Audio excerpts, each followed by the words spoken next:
बात बहुत पुरानी है, एक ऐसे राज्य की जहाँ का राजा अपनी सल्तनत की शान और शौकत के लिए दूर दूर तक जाना जाता था। और उसी राज्य के साये में पलता था एक ऐसा चोर जिसकी चतुराई के किस्से हवाओं में तैरते थे। ये कहानी है उसी चतुर चोर और एक मूर्ख राजा की। कई छोटी मोटी चोरियों के बाद एक दिन उसके मन में एक ख्याल आया। उसने सोचा, कब तक इन छोटी गलियों में अपनी ये कला जाया करता रहूंगा। असली पहचान तो तब बनेगी जब राजधानी में मेरा नाम गूंजेगा। बस यही संकल्प लेकर वो राजधानी की ओर चल पड़ा। वहां पहुंचकर उसकी पारखी नजरें किसी शिकार की तलाश में शहर की हर दीवार, हर गली को तौलने लगी। और फिर उसकी नजरें जा टिकी उस शहर की सबसे ऊंची और सबसे सुरक्षित इमारत पर, राजा के अभेद्य महल पर।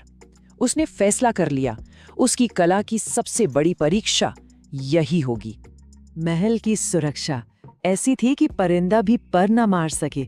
चप्पे चप्पे पर सिपाही तैनात थे, लेकिन चोर की नजरें सिपाहियों पर नहीं बल्कि महल के ऊंचे बुर्ज पर लगी उस विशाल घड़ी पर थीं।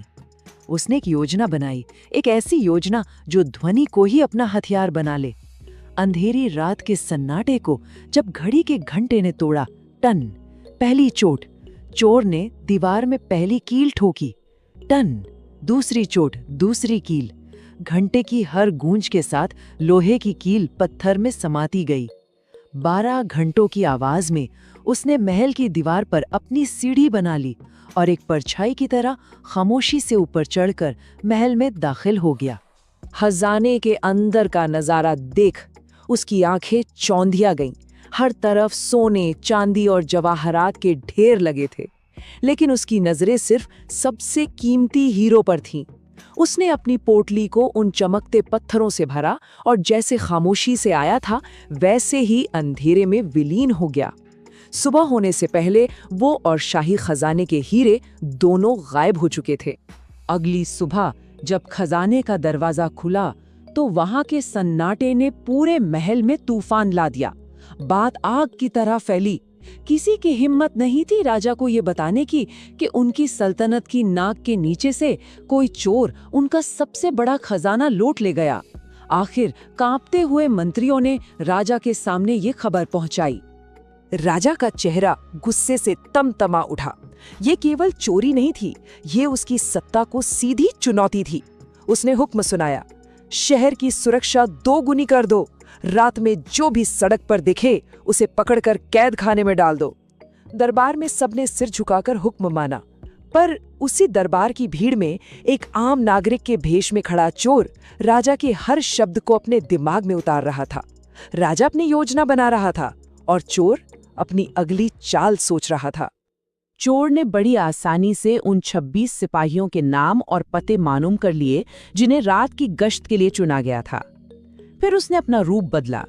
चोर का चोला उतारकर उसने एक ज्ञानी साधु का बाना धारण कर लिया।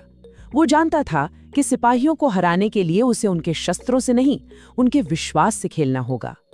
और घर की सबसे बड़ी कमजोरी होती है उम्मीद और लालच। वो एक एक करके हर सिपाही के पत्नी के दरवाजे पर पहुंचा, ये जानते हुए कि हर पत्नी के दिल में अपने पति के लिए इनाम और सम्मान की इच्छा जल रही थी। वो हर पत्नी का हाथ देखता और गहरी रहस्यमयी आवाज में कहता, देवी, आज की रात तुम्हारे पति के भाग्य का सितारा बुलंद है। वो शातिर चोर को जरूर पकड़ेगा, पर एक मायावी चाल से सावधान रहना। वो चोर तुम्हारे पति का ही भेष धरकर घर में घुसने की कोशिश करेगा। आवाज भी उसी की होगी, पर धोखा मत खाना। दरवाजा मजबूती से बंद रखना और जैसे ही वो दरवाजा खटखटाए उस बहुरूपिये पर जलते हुए अंगारे फेंक देना। माया जाल टूट जाएगा और चोर पकड़ा जाएगा। रात भर सिपाही ठंडी सड़कों पर चोर को ढूंढते रहे और घर पर उनकी पत्नियां चोर के स्वागत के लिए अंगारे दहकाती रहीं। सुबह 4 बजे जब थके हारे सिपाही अपने घर के दरवाजे पर पहुंचे तो उनका स्वागत गर्मजोशी से नहीं बल्कि जलते कोयलों की बौछार से हुआ। हर घर से चीखें सुनाई दे रही थीं, अरे मैं हूं तुम्हारा पति। पर पत्नियां साधु की भविष्यवाणी पर अटल थीं। जब तक सच सामने आया तब तक शहर के 2600 बहादुर सिपाही अस्पताल पहुंच चुके थे। अगले दिन दरबार में हंसी और शर्मिंदगी का अजीब सा माहौल था। जब राजा को ये खबर मिली कि उसके सबसे बहादुर सिपाही चोर ने नहीं बल्कि उनकी अपनी पत्नियों ने ही घायल कर दिए हैं, तो उसका पारा 7वें आसमान पर पहुंच गया। अब ये सिर्फ चोरी का मामला नहीं रहा, ये सल्तनत की इज्जत का सवाल था। उसने शहर के कोतवाल को तलब किया और गरज कर कहा, कोतवाल, आज रात वो चोर हमें मिलना चाहिए, जिंदा या मुर्दा। उस रात शहर का कोतवाल अपनी पूरी अकड़ के साथ गश्त पर निकला। तभी एक अंधेरी गली से आवाज आई। कोतवाल ने रौब से पूछा, कौन है वहां? सामने से एक शांत जवाब आया, मैं चोर हूं। कोतवाल हंस पड़ा। उसे लगा कोई नशे में धुत मजाक कर रहा है। उसने कहा, अच्छा, तू ही है वो चोर? चल, मजाक छोड़ और मेरे साथ चल, तुझे मैं ऐसी सजा दूंगा कि याद रखेगा। चोर ने बड़ी सहजता से कहा, चलिए कोतवाल साहब, देख लेते हैं किसका क्या बिगड़ता है। और वो चुपचाप कोतवाल के साथ चल दिया।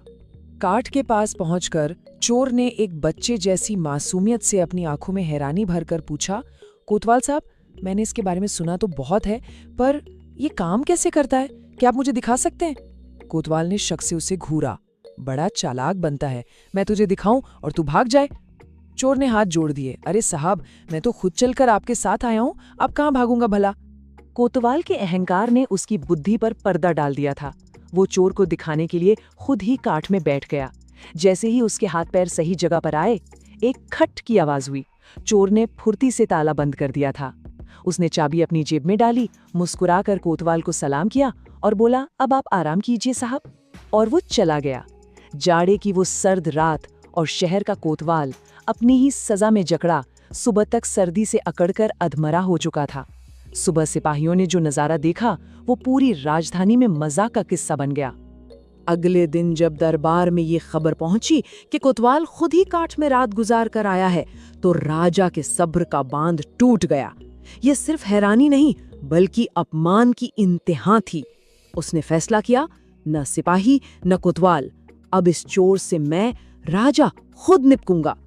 जब सिपाही नाकाम हुए, जब कोतवाल खुद फंस गया, तब जाकर राजा ने अपनी सल्तनत की लाज बचाने के लिए खुद मैदान में उतरने का फैसला किया। और दरबार की उसी भीड़ में खड़ा चोर राजा के चेहरे पर आते जाते हर भाव को पढ़ रहा था और मन ही मन अपनी सबसे बड़ी और आखिरी चाल की तैयारी कर रहा था। रात के अंधेरे में चोर ने एक बार फिर साधु का रूप धरा और शहर के बाहर एक पुराने पेड़ के नीचे आग जलाकर ध्यान में लीन हो गया। राजा, जो खुद गश्त पर था, 2 बार उसके पास से गुजरा। तीसरी बार उसकी नजर उस शांत साधु पर पड़ी। उसने घोड़े से उतरकर पूछा, हे साधु, क्या तुमने यहाँ से किसी संदिग्ध व्यक्ति को गुजरते देखा है? साधु ने आंखें खोली और शांत स्वर में कहा, राजन, मैं तो अपनी साधना में लीन था। आप चाहें तो यहीं मेरे पास बैठकर स्वयं निगरानी कर सकते हैं। साधु की बात सुनकर राजा के दिमाग में एक चतुर योजना आई। उसने कहा, एक काम करते हैं, तुम मेरे वस्त्र पहनो और मेरी जगह गश्त करो। मैं तुम्हारे वस्त्र पहनकर यहाँ चोर का इंतजार करता हूँ। चोर ने पहले तो आनाकानी की, जैसे उसे राजकाज से कोई मतलब न हो, पर राजा के बहुत जोर देने पर वो बड़ी मुश्किल से मान गया। और फिर अंधेरे में राजा और चोर ने अपनी अपनी पहचान एक दूसरे से बदल ली। अगले ही पल चोर अब राजा बना। शाही घोड़े पर सवार होकर महल की ओर चल दिया। वो सीधा राजा के शयन कक्ष में गया और मुलायम बिस्तर पर आराम से सो गया। और दूसरी तरफ असली राजा अब साधु बना, पेड़ के नीचे ठंडी जमीन पर बैठकर पूरी रात चोर के आने का इंतजार करता रहा। सुबह होने को आई, न साधु लौटा न चोर आया। थका हारा राजा जब अपने ही महल के दरवाजे पर पहुंचा तो संतरियों ने उसे रोक लिया। राजा तो रात में ही लौट आए थे, ये जरूर कोई बहरूपिया है। उन्होंने साधु बने राजा को पकड़ा और उसकी चीखों को अनसुना करते हुए उसे काल कोठरी में फेंक दिया। अपनी ही सल्तनत में अपने ही सिपाहियों द्वारा राजा एक कैदी बन चुका था। जब सुबह की रोशनी काल कोठरी में पहुंची तो पहरेदार ने कैदी का चेहरा देखा और उसके पैरों तले जमीन खिसक गई। वो कोई और नहीं, स्वयं महाराज थे। वो डर से कांपता हुआ राजा के पैरों में गिर पड़ा और माफी मांगने लगा। राजा खामोश था। अपमान और हार का बोझ उसे दबाए हुए था। वो चुपचाप महल में वापस चला गया। अगले दिन राजा जब सिंहासन पर बैठा तो वो एक हारा हुआ इंसान था। उसने अपनी हार स्वीकार कर ली थी। उसने एक सार्वजनिक ऐलान किया, मैं उस चोर से मिलना चाहता हूँ। अगर वो खुद सामने आ जाए तो उसे सजा नहीं बल्कि उसकी इस अद्भुत चतुराई के लिए इनाम दिया जाएगा। भीड़ में से वही चोर सामने आया और राजा के सामने सिर झुकाकर बोला, महाराज, वो अपराधी मैं ही हूँ। सबूत के तौर पर उसने खजाने से चुराए सारे हीरे, राजा के शाही वस्त्र और घोड़े की लगाम, सब कुछ राजा के कदमों में रख दिया। राजा ने एक गहरी सांस ली।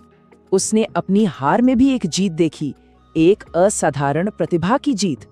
उसने उस चोर को कई गांव इनाम में दिए और उससे वादा लिया कि वो अपनी इस चतुराई का इस्तेमाल अब अच्छे कामों के लिए करेगा। और इस तरह उस चोर ने चोरी छोड़ एक सम्मान का जीवन शुरू किया। इस सफर में हम सफर बनने के लिए स्टूडियन साथी परिवार के साथ जुड़े रहें। मिलते हैं अगली कथा में एक नए सच की खोज के साथ।